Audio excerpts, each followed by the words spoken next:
Saudara, kasus penganiayaan anak pengurus GP Ansor oleh anak pejabat Ditjen Pajak, Mario Dandi, masih didalami polisi, termasuk memeriksa teman perempuan Mario yang berinisial AG. Kita sapa jurnalis Kompas TV, Asri Gunawan, yang sudah berada di Mapolres Jakarta Selatan. Asri, selamat siang. 3 kali saksi AG diperiksa, apa yang kini didalami polisi setelah ada pernyataan AG bahwa ia sempat mengingatkan Mario Dandi untuk tidak menganiaya korban? Iya, Elgin, tentu yang didalami oleh polisi adalah keterangan dari para saksi yang sudah diperiksa sebelumnya di Polres Metro Jakarta Selatan, termasuk keterangan saksi yang merupakan teman perempuan dari Mario dengan inisial APA. Berdasarkan informasi terakhir yang kami dapatkan dari Kasih Humas Polres Metro Jakarta Selatan, AKP Nurmadewi, bahwa saksi APA ini diperiksa pada hari Jumat lalu. Nah, kalau berdasarkan klaim dari pengacara atau kuasa hukum AG bahwa APA inilah yang melakukan pengaduan kepada Mario atas perbuatan dari David. Namun hal ini belum dikonfirmasi oleh Polres Metro Jakarta Selatan apakah memang betul APA ini yang berperan mengadu dan juga memprovokasi. Namun yang jelas dari klaim kuasa hukum AG, ia mengatakan bahwa AG ini tidak melakukan provokasi, tidak mengadu, kemudian juga bahkan sempat membantu Mario, maksud kami membantu David yang saat itu sudah menerima kekerasan dari Mario begitu, dan juga sempat mencari pertolongan ataupun juga bantuan.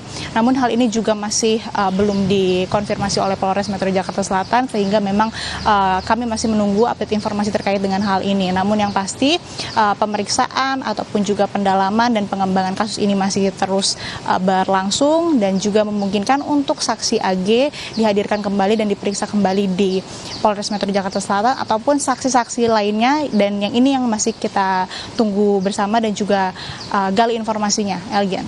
Ya, Asri, kira-kira siapa lagi yang akan diperiksa oleh polisi dan apakah ada kemungkinan terkait dengan penambahan tersangka baru dalam kasus ini? Ya, Elgin, yang jelas polisi ini berkomitmen untuk menangani kasus ini secara profesional tanpa intervensi dari pihak manapun. Dan kita ketahui bahwa kasus ini juga menjadi perhatian publik, terlebih saat kasus ini mencuat begitu di media sosial. Ada video kekerasan atau penganiayaan terhadap David yang viral di media sosial, kemudian juga terungkapnya identitas dari orang tua pelaku, yakni Mario. Ini merupakan pejabat pajak begitu, sehingga ini menyita perhatian publik. Terlebih lagi perlakuan atau aksi yang dilakukan oleh Mario ini arogan dan juga mengandung sadisme, sehingga ini yang diprihatinkan oleh publik.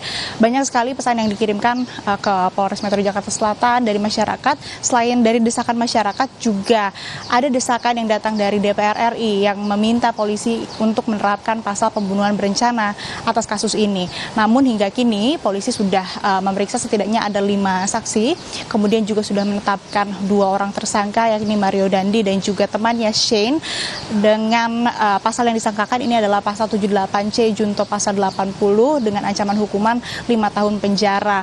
Masih ada kemungkinan untuk ada penambahan tersangka ataupun juga banyaknya saksi yang akan diperiksa dalam kasus ini. Namun yang jelas untuk saat ini baru ada 2 tersangka, dan untuk hari ini belum ada pemeriksaan saksi lainnya, dan kami pun masih menggali informasi dan juga mengupdate informasi terkait dengan perkembangan kasus penganiayaan yang dilakukan oleh anak ex pejabat pajak Kementerian Keuangan. Elgin. Baik, terima kasih Asri untuk informasinya. Tentu kita tunggu perkembangan kasus ini. Selamat bertugas kembali.